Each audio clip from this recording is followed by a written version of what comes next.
రోజు అట్లా 2 మినిట్స్ కూర్చుంటే నువ్వు అట్లా దేవుడు ఎవరన్నా జిద్దు తాతలు లేస్తే ఇట్లా అంటారా?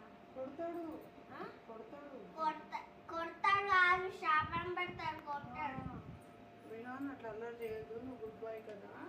ఇట్లా అన్నారు, ఇట్లా అన్నారు, ఇట్లా పెట్టి ప్రశాంతంగా కూర్చోవాలి. ఇట్లా అంటాడు దేవుడు.